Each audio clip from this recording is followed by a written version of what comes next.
नमस्ते बच्चों। आशा करती हूँ कि सब लोग अपने घरों में सेफ हो और मज़े में हो। तो आज हम फिर दोबारा पार्ट 5 पांचवा पार्ट आपके गुलमोहर किताब से संख्या जो हमने शुरू की थी पिछले वीडियो में, ठीक है। तो ये हमारा दूसरा वीडियो है संख्या पर। तो अब हम लोग अच्छे से समझ गए होंगे बच्चों कि संख्या क्या होता है, ठीक है। So can anyone everyone not anyone I want everyone to revise कि संख्या क्या होता है।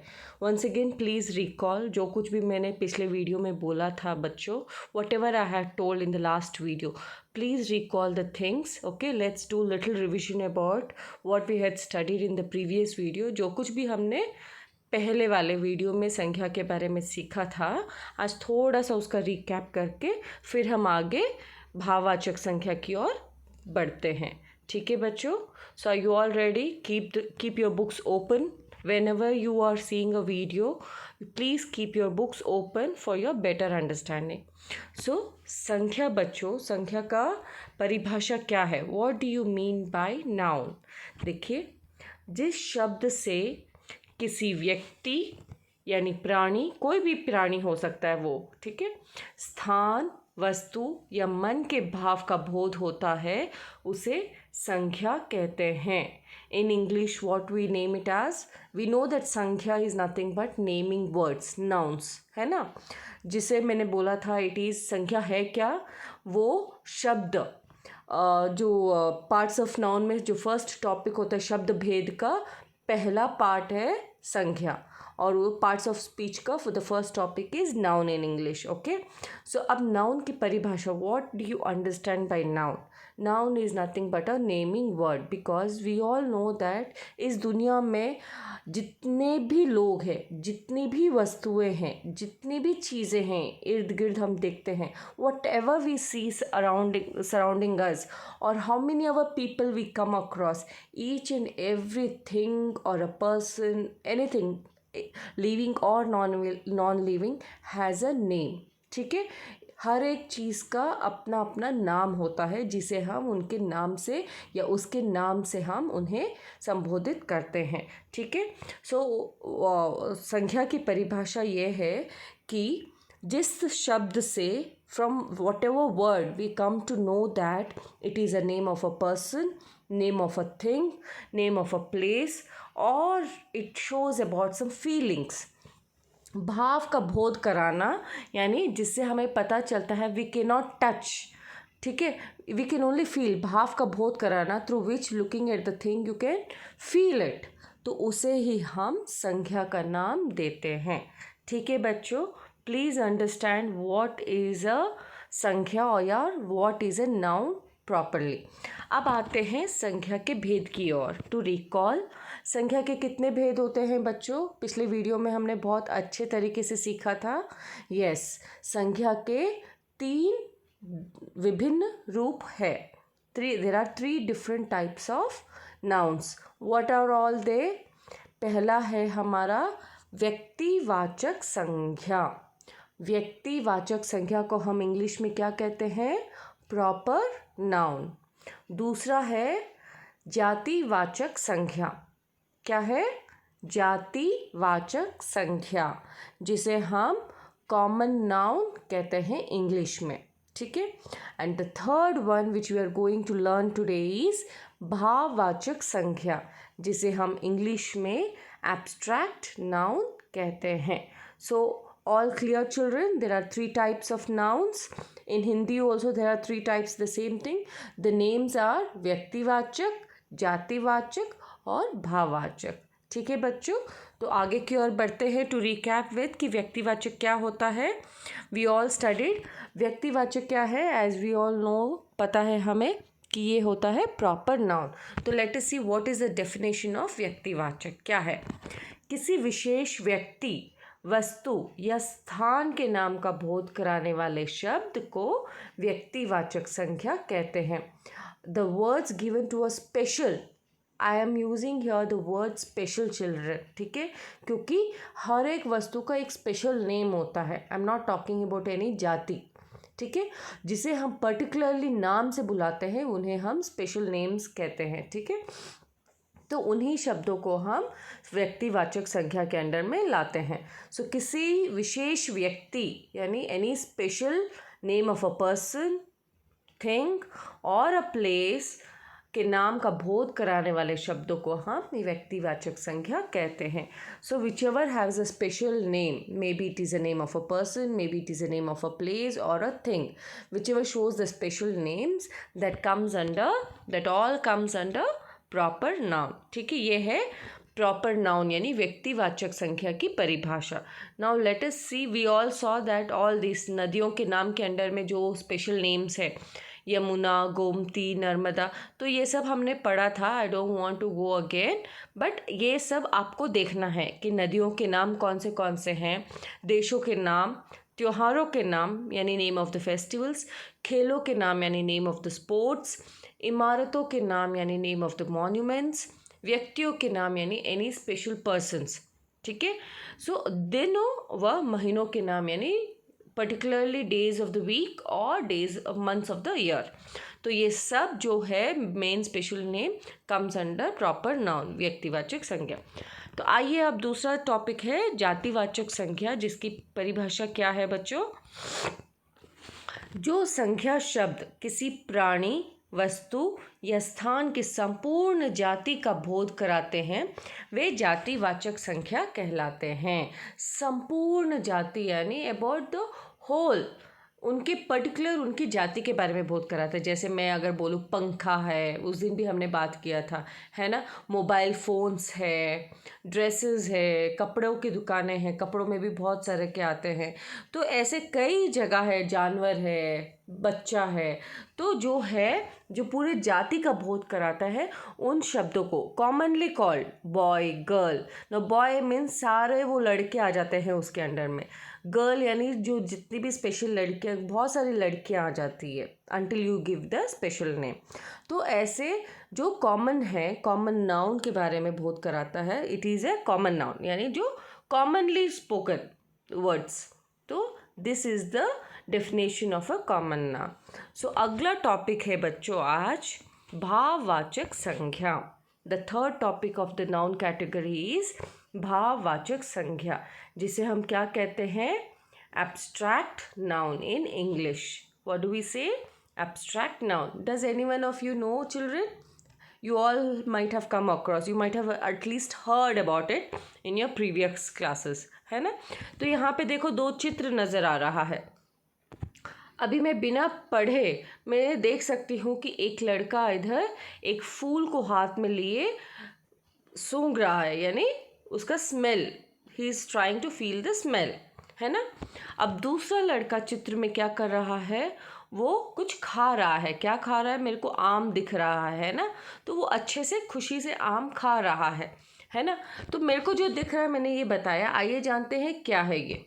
फूलों की सुगंध मन को छू लेती है। यहाँ पे ये देखिए the word which is under in pink colour, सुगंध। फूलों की सुगंध मन को छू लेती है। क्या आप सुगंध को टच कर सकते हो बच्चों? Can you see the smell? Can you touch the smell? No children, you can not either see the smell not touch the smell, we can only feel. हम सिर्फ सुगंध को महसूस कर सकते हैं। वो तभी होता है जब आप कभी फूलों के बगीचे में जाते हो और कई तरह के फूल होते हैं, उनको हाथ में लेके कितनी अच्छी खुशबू आ रही है, कितनी अच्छी सुगंध आ रही है। ऐसे ही एक एग्जांपल दूँ, अगर रसोई में मम्मी कुछ खाना बना रही है, आप कोई दूसरे कमरे में बैठे, if you are sitting in some other room and mummy कुछ स्वादिष्ट खाना बना रही है, खुशबूदार खाना, तो आप खुशबू से सूंघते हुए रसोई तक आ जाओगे कि मम्मी क्या बना रहे हो आप, है ना। तो वो you can not touch that, you can not even see. खुशबू को आप देख नहीं सकते हो, बट आप महसूस कर सकते हो, है ना। वो महसूस के कारण ही आप कमरे से लेकर रसोई तक खींचे चले आए। यही है इसका उदाहरण। देखो दूसरे चित्र में भी जो लड़का आम खा रहा है, तो आम खाता है, यू कैन टेस्ट, है ना, उसे पता चलता है, उसे आप देख नहीं, उसे खुशी हो रही है या अच्छा लग रहा है या खट्टा लग रहा है। सो आम की मिठास अच्छी लगती है। अब मिठास क्या है यामी? मीठा, मिठास, sweet, sweetness. So this sweetness is nothing but a abstract noun, ठीक है। तो उसे मिठास महसूस हो रहा है, can feel the sweetness of the mango, ठीक है। दैट इज वाई इसे हम एब्स्ट्रैक्ट नाउन कहते हैं, which we can not see, which we can not touch, we can only feel the feelings of a person और a thing. So I hope children आप लोगों को पता चल गया कि एब्स्ट्रैक्ट नाउन यानी भाववाचक संज्ञा का परिभाषा क्या है। So let us see the definition here. उपयुक्त वाक्यों में, पहले ये जान लेते हैं इन चित्रों के बारे में और फिर मैं इसकी परिभाषा बताती हूँ। उपयुक्त वाक्यों में आए रंगीन शब्द, सुगंध तथा मिठास भावों के नाम है। It is name of the feelings. हम इन्हें केवल अनुभव कर सकते हैं, छू नहीं सकते। अनुभव यानी we can only experience the feelings and we can not see और टच द फीलिंग्स, ठीक है। We can not touch the feelings, छू नहीं सकते, ठीक है। नाउ जिन शब्दों से किसी व्यक्ति या वस्तु के गुण, दशा, स्थिति या भाव आदि का पता चलता है, उन शब्दों को हम भाववाचक संख्या कहते हैं। The words from which we come to know about the feeling of a person और अ थिंग। गुण यानी we come to know about their quality, their status, यानी दशा क्या होती है, whether they are rich, poor, दशा, गरीबी, अमीरी जिसे कहते हैं, स्थिति, किस स्थिति में है वो, दुखी है या सुखी है। तो इन सब से हमें जिससे पता चलता है, उन्हीं को हम भाववाचक का नाम देते हैं बच्चों। These are known as the feelings which we come to know, we can experience by looking at them, is known as भाववाचक संज्ञा। Children, I hope it is clear. You all have understood the definition of abstract noun, जिसे हम हिंदी में भाववाचक संख्या कहते हैं। So let us see few more examples which come under this category. कुछ अन्य भाववाचक संख्याएं देखिए। बुढ़ापा। अब बुढ़ापा क्या है ना, जो ओल्डनेस, ओल्ड एज होता है, ओल्ड, बूढ़ा, बुढ़ापा, ठीक है। तो बूढ़ा का एब्स्ट्रैक्ट नाउन होता है बुढ़ापा। बूढ़ा is old and older is बुढ़ापा। खुशी, खुशी क्या होती है, हैप्पीनेस, है ना।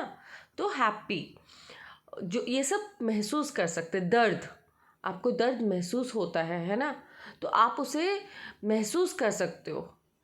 आनंद, अगेन ये भी एक खुशी का ही परिभाषा है। जब ज़्यादा कुछ अच्छा लगता है तो आप आनंद महसूस करते हो। सुंदरता, ब्यूटीफुलनेस, है ना। सुख या दुख, हैप्पीनेस और सैडनेस, सुख या दुख यानी हैप्पी और sad, you can feel it. बचपन यानी childhood, so you have experience this childhood days. ममता, again you have been experiencing this. ममता का मतलब है मदरहुड, जो ममता का प्यार है, ममत्व है, आप सब लोग महसूस करते हो। मैं भी महसूस करती हूँ अपने माँ का प्यार, वैसे ही आप लोगों को भी माँ का प्यार समझ में आता होगा। उसी प्यार को हम ममत्व कहते हैं या ममता भरा अंश कहते हैं। सर्दी या गर्मी, देखिए ये दो सीज़न जैसे मौसम का हाल पता चलता है। अगर बहुत ठंडा है तो उसे हम क्या कहते हैं, ये सर्दी का मौसम आ गया है ना। तो वो कहते हैं सर्दी, because it is cool, cold, it is सर्दी। और गर्मी है, जैसे अभी गर्मी का मौसम चल रहा है ना, तो गर्मी यानी समर। तो सर्दी और गर्मी भी हम फील कर सकते हैं, we can experience it. Next, ऊंचाई, इतना ऊंचाई पे मत जाओ, हाइटनेस, है ना। तो ऊंचाई, मेहनत या hard work, okay, all this can be felt, we can experience और वी कैन फील इट। ईमानदारी, ईमानदारी क्या होता है बच्चों, यानी योर गुडनेस, ठीक है। तो ईमानदार होना यानी टू बी ट्रूथफुल, सिंसियर। बचपन, अगेन योर चाइल्डहुड, ठीक है। और भलाई, भलाई यानी क्या है, किसी का अच्छा करना, काइंडनेस, ठीक है, आदि। So all these words comes under this category भाववाचक संज्ञा। इन सारे शब्दों को हम भाववाचक संज्ञा के तौर पर जाने जाते हैं। ठीक है बच्चों, आप समझ में आ गया आप लोगों को। इस वीडियो को अगर नहीं समझ में आए 2 से 3 बार आप इस वीडियो को दोहराते रहिए, सुनते रहिए, तो आप लोगों को ये समझ में आ जाएगा कि क्या व्यक्तिवाचक होता है और क्या जातिवाचक होता है और क्या भाववाचक संज्ञा होता है और उसके उदाहरण क्या क्या है। ठीक है, तो थोड़ा सा रिकैप कर लेते हैं इसी पूरे पाठ का वापस। प्रत्येक व्यक्ति, वस्तु, भाव और स्थान के नाम को संज्ञा कहते हैं। ठीक है, संज्ञा के 3 भेद हैं। पहला व्यक्तिवाचक संज्ञा, दूसरा जातिवाचक संज्ञा तथा तीसरा भाववाचक संज्ञा। ये दूसरा पॉइंट टू रिमेंबर। तीसरा क्या है, किसी एक व्यक्ति, I told on the other day, व्यक्तिवाचक में कोई पर्टिकुलरली अबाउट वन पर्सन और वन थिंग और one place we are talking. So किसी एक व्यक्ति यानी प्राणी, वस्तु या स्थान विशेष के नाम का बोध कराने वाले शब्दों को व्यक्तिवाचक संज्ञा कहते हैं। ठीक है, अब नेक्स्ट पॉइंट 4th वन, किसी व्यक्ति यानी प्राणी तथा वस्तु की पूरी जाति का बोध कराने वाले शब्दों को जातिवाचक संज्ञा कहते हैं, which tells about the whole group of their caste. यानी अगर जानवरों का पूरा झुंड है, जानवरों का पूरा ग्रुप के बारे में बात करें, पंखों का पूरा ब्रांड के बारे में बात करें, मोबाइल फ़ोन्स के पूरे ब्रांड के बारे में बात कर रहे हैं। सो पर्टिकुलरली रेफ्रिजरेटर्स में भी बहुत सारे आते हैं, फ्रिज है ना। तो ऐसे पूरे जाति के बारे में जो बोध कराता है उसे हम जातिवाचक कहते हैं। जो शब्द किसी गुण, भाव, दशा या अवस्था का बोध कराता है उसे भाववाचक संज्ञा कहते हैं। As we just discussed some time before children, जो किसी गुण यानी किसी के आदमी के क्वालिटी के बारे में बताता है, वो आदमी तो बहुत ही भला है, यानी ही इज सो काइंड, है ना। तो दैट काइंड। गुण, भाव यानी उसमें कैसे भाव है, वो खुश लग रहा है या दुखी है, ये सब। दशा, जैसे मैंने कहा, अमीरी हो, गरीबी हो, जिस दशे में हो वो। और अवस्था यानी बुढ़ापा है या वो बचपन में है या अभी जवानी है उसकी। तो ये सब जो बोध कराता है उन सारे शब्दों को हम भाववाचक संज्ञा के रूप में जानते हैं। ठीक है बच्चों, तो ये पाठ का पूरा सारांश है। This is the summary of the whole chapter of संज्ञा which is very very important topic of the grammar. ठीक है, ये सब आपको बहुत अच्छे से समझना चाहिए क्योंकि ये हर एक क्लास में आपको और अपग्रेडेड फॉर्म में आपको जानते रहोगे। यू विल बी लर्निंग, इसी के बारे में और अधिक जानकारी हर एक क्लास या कक्षा में आप जानते रहोगे। सो आपको बेसिक चीज़ आनी चाहिए कि संख्या क्या होता है और संख्या के कितने भेद होते हैं और वो क्या क्या है। सो आज हम वापस एक्सरसाइज की ओर चलते हैं बच्चों। Late us see the exercise. आइए अभ्यास करें। So are you all ready children? We are just going to discuss the exercises here. Anyways, I am going to give you the notes so you can see the notes and learn from that as well after that. Okay, निम्नलिखित प्रश्नों के उत्तर दीजिए। So we can discuss। अब संख्या किसे कहते हैं बच्चों? Yes, संख्या जिस शब्दों के किसी व्यक्ति, स्थान, वस्तु या मन के भाव का बोध कराता है उसे हम संख्या कहते हैं। सो कोई 3 उदाहरण दीजिए। कोई 3 उदाहरण यानी जैसे विवाह, पिज़्ज़ा, बर्गर या फिर खुशी। तो ये सारे संख्या के उदाहरण हैं। अब संख्या के कितने भेद होते हैं? यस, संख्या के 3 भेद होते हैं। उन्हें उदाहरण सहित समझाइए। Children, we all know व्यक्तिवाचक संख्या, it might be like person name, जैसे गौतम, रणबीर, गंगा। तो ये सब व्यक्तिवाचक संख्या के रूप में आता है, सचिन तेंदुलकर। ठीक है, जातिवाचक संख्या जिसे पूरे जाति का बोध कराता है ना, तो वो हो सकता कोई भी नदी, पहाड़, कमरा, अध्यापक। तो ये सब जातिवाचक संख्या के अंडर में आता है। और तीसरा भाववाचक संख्या which is known as abstract noun, उसमें ममता, बचपन, ऊंचाई, नीचाई, मेहनत, सर्दी, गर्मी। तो ये सारे शब्द भाववाचक संख्या के उदाहरण हैं। ओके, अब ये सारा मौखिक था। अब लिखित रूप में जानते हैं। देखिए बच्चों, ये क्वेश्चन क्या है, नीचे दिए चित्रों के नाम उदाहरण के अनुसार लिखिए तथा बताइए कि ये संख्या के किस भेद का अंतर्गत है आते हैं। यानी व्यक्तिवाचक में आता है। By looking at the pictures you have to recognise what it is and then it comes under which category, whether it comes in the proper noun और कॉमन नाउन और एब्स्ट्रैक्ट नाउन। ठीक है, तो पहला वाला देखिए हमें दिया हुआ है ताजमहल। पहला चित्र है ये ताजमहल का। पहले तो हम लिखेंगे ये ताजमहल है और फिर लिखेंगे अब ताजमहल तो it is a name of a particular monument, है ना। तो ताजमहल आता है व्यक्तिवाचक संख्या के अंडर में। ठीक है, अब दूसरा यहाँ पे क्या दिख रहा है आपको, ये सोचो एवरीवन। टेबल इंग्लिश में कहते हैं, वेरी गुड। उसे हिंदी में क्या कहते हैं, मेज़। क्या कहते हैं, मेज़। मेज़ is known as table in English. तो वो किसके अंडर में आता है, मेज़ कई प्रकार की होती है ना। सो इट कम्स अंडर जातिवाचक संख्या। तीसरा ये क्या है बताओ, यस ये नदी है, करेक्ट चिल्ड्रन। सो नदी किसके अंडर में आता है, वेरी गुड, जातिवाचक संख्या के अंडर में आता है। अब चौथा क्या है ये, मंदिर। तो मंदिर भी जातिवाचक, we are not talking about particularly कोई मंदिर जैसे गणेश जी का मंदिर है या लोटस टेम्पल है। So it is a temple, temple comes under जातिवाचक, sorry children I just went away, हाँ।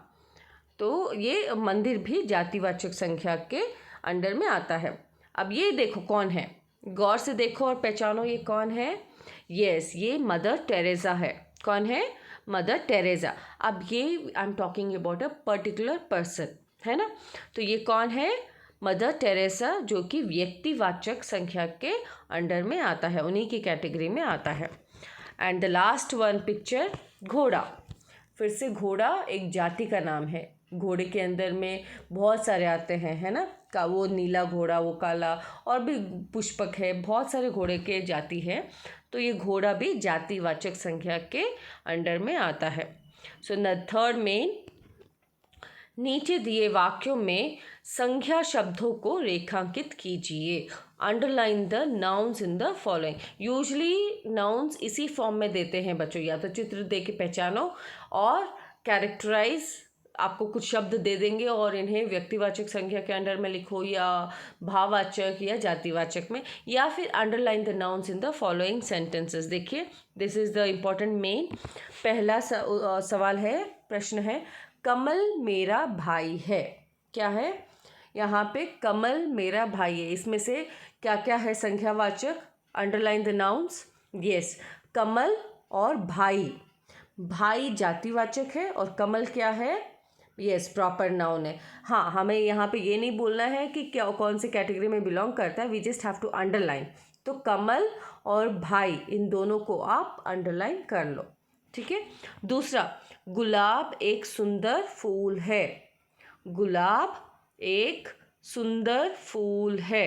सो हियर गुलाब यानी रोज़, तो गुलाब को हम रेखांकित करेंगे और फूल को भी हम रेखांकित करेंगे क्योंकि पूरे जाति का है, पूरे जाति का बोध कराता है फ्लावर। ठीक है, फूल और गुलाब। अब तीसरे वाक्य में, दिल्ली एक बड़ा शहर है। दिल्ली एक बड़ा शहर है। So Delhi is a proper noun and शहर city comes under the common noun, जातिवाचक के अंडर में आता है। ठीक है, द फोर्थ वन, रिया पुस्तक पढ़ती है। क्या है, रिया पुस्तक पढ़ती है। सो रिया और पुस्तक, बुक, पुस्तक का मतलब है book, it can be any book. So ये बुक पुस्तक जातिवाचक संज्ञा है और रिया व्यक्तिवाचक संज्ञा है, दोनों को अंडरलाइन करना है।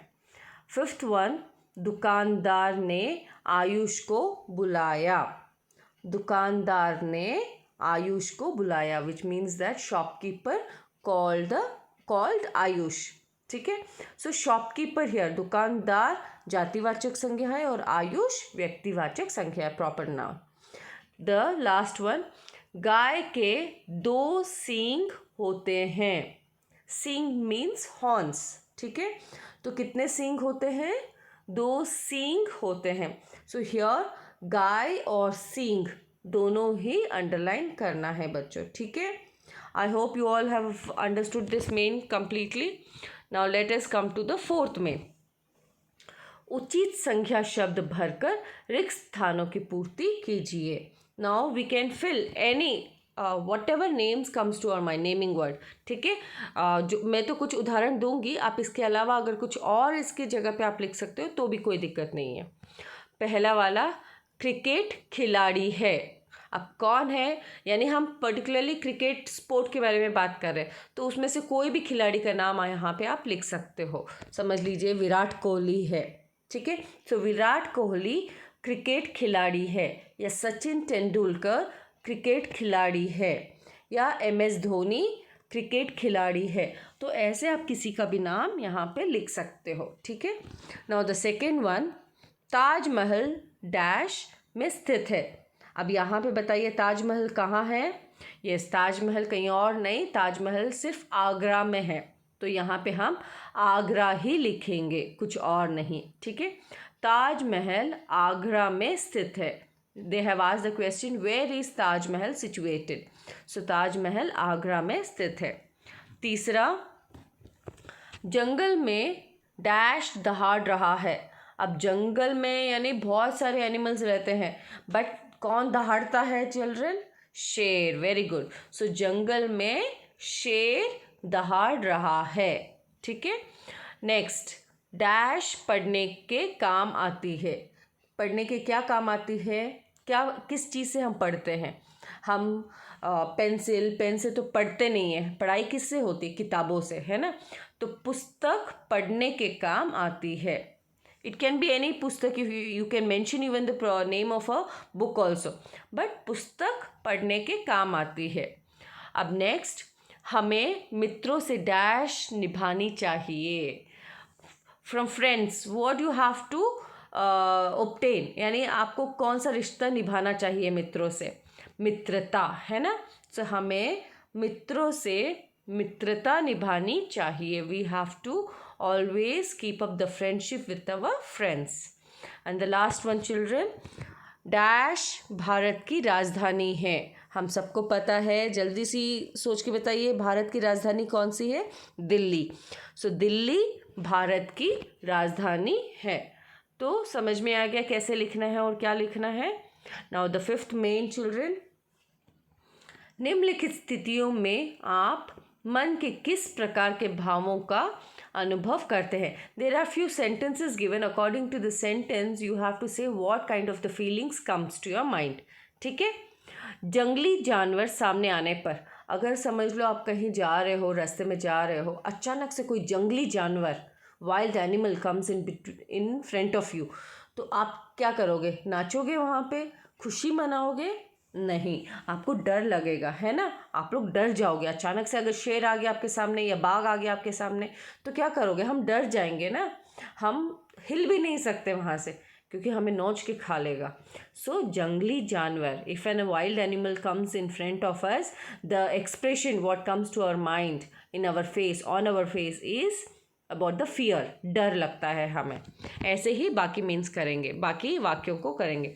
गृह कार्य पूरा न करने पर. गृह कार्य का मतलब क्या है? होमवर्क. तो होमवर्क अगर आप पूरा नहीं करते हो तो आपको क्या होता है?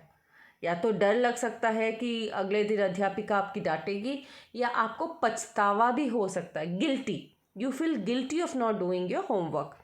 जिन्हें लगता है कि हाँ मेरे को होमवर्क करना था, गृह कार्य करना था, बट किसी कारणवश मैं कर नहीं पाया, तो आपको वो पछतावा, यू फील गिल्ट. और नहीं तो डर भी लग सकता है, क्योंकि होमवर्क नहीं किया अगले दिन अध्यापिका डांटेगी, है ना. So she might punish you. So ऐसा भाव होता है. तीसरा, गंदगी देखने पर. आई एम श्योर चिल्ड्रन, गंदगी का मतलब है डर्टी. किसी को भी नहीं अच्छा लगेगा गंदगी देखना. कैसा अनुभव होगा? if you see, sorry children, if you see the dirt around you or surrounding you, तो क्या होगा? घृणा. you feel really what you can say, you will not feel good. घृणा यानी आप उससे you will hate to see that, है ना. तो आपको अच्छा नहीं लगेगा गंदगी देखने पर. आप लोगों को एक तरह का हेट्रेडनेस पैदा होगा, घृणा होगा. ठीक है. So that is the. खेल में हार जाने पर. दो टीम खेल रही है, अगर खेल में आप हार जाते हो तो एक अलग अनुभव होता है और जीत जाते हो तो अलग अनुभव होता है। हर एक खिलाड़ियों का भाव अलग होता है ना बच्चों। Every individual sports person will face different category. If he wins he will be very very happy, he very excited. If he loses a game he will become very sad, disappointed, है ना। तो खेल के हार जाने पर if he has lost the game will he be jumping, खुशी से जंप करता रहेगा? नहीं, खुशी से नहीं नाचेगा। तो उसे क्या होगा? उसे निराशा मिलेगी, he will be disappointed. सो खेल में हार जाने पर उसे निराशा उत्पन्न होएगी। नेक्स्ट, कक्षा में प्रथम आने पर सबका अनुभव होता होगा, सबकी चाहत होगी कि हर एक को कक्षा में प्रथम स्थान आना है। Everyone would wish to come first in the class. Who is that who does not want to come first, who does not even wish to come? सब लोगों का सपना होता है कि मैं भी अच्छा काम करूं, टीचर्स अध्यापिकाओं के नज़र में अच्छा रहूं and to come first in the class, है ना। सब लोग यही कोशिश करते हैं, मेहनत करते हैं। हम जब टेस्ट से एग्ज़ाम्स के नज़दीक आने पर पढ़ाई करते हैं तो यही सोच के पढ़ाई करते हैं, इस बार मेरे को अच्छे अंक लाना है and I want to stand first in the class. तो कक्षा में प्रथम आने पर जो एक्साइटमेंट होता है, जो खुशी होती है, वो प्रकट भी इतना ऐसे करते हैं जैसे बहुत नाचेंगे कूदेंगे, मम्मी को जाके बोलेंगे मम्मी आपको पता है मैं एकदम फर्स्ट आया, तो ऐसे नाचेंगे खुशी के मारे। जो नाचना, ऐसा खुशी जो आपने सोचा भी नहीं हो, है ना। It's like a surprise come true, your hard work has come true. तो you will feel the happiness, यहाँ पे खुशी का उत्पन्न होता है। किसी को भी दुखी नहीं होगा। अगर कक्षा में आप प्रथम आओगे तो कोई भी रोएगा नहीं, किसी को भी दुखी नहीं होगा, ऑफ कोर्स, है ना।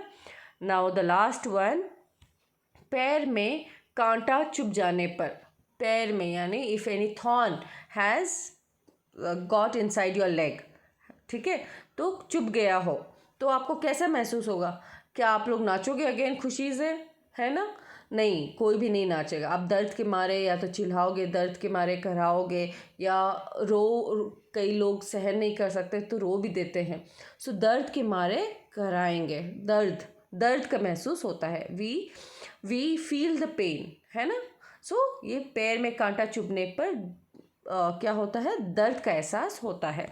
सो children, have you all understood what exactly you have to do in this main? ऐसे ही आपके टेस्ट असाइनमेंट्स में या वर्कशीट्स में आपको दिए जाएंगे। सो कई लोगों में कई तरह की फीलिंग्स आती है, बट ये नहीं कि आप शादी में गए और वहाँ पे मातम मनाओ, है ना, ऐसा महसूस नहीं होता। When you go to a marriage you feel really happy, you dance and do, and when you go on mourn on somebody's death you will not dance there, it is opposite way. So her situation के हिसाब से आपको दुख या सुख प्रकट करना होता है। According to the circumstances and situation we get our feelings and we get to know the feelings, ठीक है। So be very careful while doing this main. Now अब ये तो हमने सारे आंसर्स डिस्कस किए चिल्ड्रन, ठीक है। Now there are few things activity base पे which you can do at home. मैं सिर्फ एग्जाम्पल दूंगी एक या दो, rest you have to do it on your own since you all have understood the chapter very well. अब आप लोगों को अच्छे से समझ में आ गया होगा। मैं बस ये बताऊंगी करना क्या है आपको, ठीक है। ये वर्ग पहेली, it is a kind of a वर्ग पहेली यानी पजल है। वर्ग पहेली में से संख्या शब्द छांटकर उचित कॉलम में लिखे। अब इसमें व्यक्तिवाचक संख्या भी है, जातिवाचक भी है और भाववाचक भी है। There are few words hidden in this passage, in this puzzle. So you have to find out, you have to first circle the noun and then write whether it is a proper noun. ये देखिए यहाँ पे लिखा है इस चित्र में व्यक्तिवाचक संख्या, जातिवाचक संख्या और भाववाचक संख्या। तो जो शब्द है जो जिसके अंडर में आता है उसे हम लिखना है, ठीक है बच्चों। तो ये देखिए पहला इंडिया। इंडिया तो एक क्या है? India is a name of a country, है ना। तो इट विल कम अंडर व्यक्तिवाचक। पहले तीन शब्द देख के मैंने बता दिया आपको कि ये इंडिया का है, तो it is a proper noun. ऐसे ही आपको गेट है और रिया है, देखो दिल्ली आया है। So you have to find out क्या है नेक्स्ट। सुख मेरे को दिखाई दे रहा है, प्रेम है, वीरता है. So try to find out, there are so many words hidden in this. Try to find out the names, how much ever you come across, and name them in their categories. So this is a activity based play children to do for you at home. Okay. So next क्या है, ये just आपको जानने के लिए है बच्चों कुछ चीज़ें. देखो फॉर एग्जाम्पल मान लीजिए कि आपके दो मित्र हैं. You have two friends. Okay. और दोनों मित्र और दोनों का नाम राहुल है. So you have two friends somewhere in the class itself. Say for example you are staying in 4A. तो उसमें दो राहुल है. अब आप ऐसा क्या करेंगे कि जिस मित्र का नाम आप पुकार रहे हैं केवल वही आपकी ओर देखे. So you will give some other name, pet name, Rahul S, Rahul के.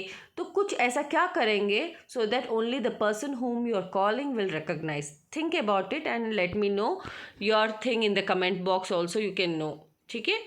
And one more value which I want to add on within this chapter is, सबको अपना नाम प्रिय होता है children. Every individual aspect respects. We should सबको अपना नाम प्रिय. Every one like the names what is being given to them और थिंग. ठीक है. सो हमें किसी के नाम का मजाक नहीं उड़ाना चाहिए. We should never disrespect the names given to them. किसी के भी नाम का हमें हमारे मित्र के कोई भी नाम हो सकता है, उसका कैसा भी नाम, उनके माँ बाप ने कुछ जो भी नाम रखा है वो सोच समझ कर रखे होंगे और हमें कभी भी उनके नाम का मजाक नहीं उड़ाना चाहिए. See every chapter teaches us some moral values which you have to inculcate in your own life children. These are the things which you have to learn because हम लोग ग्रो कर रहे हैं, वी आर ग्रोइंग. सो हमें कौन सिखाएगा, या तो हमें अध्यापिकाएँ सिखाएगी या घर में हमारे पेरेंट्स माँ बाप सिखाएंगे. तो हमें जो भी अच्छी शिक्षा मिलती है we have to listen to them and we have to adhere to that, है ना. कभी किसी का मजाक नहीं उड़ाना बच्चों. तो आज के बाद में ये भी एक प्रॉमिस रहा मेरे अपने बच्चों से. ठीक है. सारे 4th ग्रेड के बच्चों को भी मैं यही शिक्षा दे रही हूँ कि कभी किसी का भी नाम कैसा भी रखा हो उनको उनके नाम को रेस्पेक्ट करके उनको उन्हीं नाम से बुलाना है, उनका मजाक नहीं उड़ाना है. Don't keep any other names what their parents have kept, call by that name only. I hope children you will understand. This is the feelings you have to understand. ठीक है. किसी को भी अच्छा नहीं लगेगा अगर आप किसी को उसके नाम का मजाक उड़ाओगे या बुरी तरीके से बुलाओगे, किसी और नाम से बुलाओगे. So respect them and their names. So by this I will end the video children. Listen to this video 2 to 3 times. I'm sure you have understood so many things by learning in this video also, in this chapter also. So have a good day. Learn and read and practice children at home.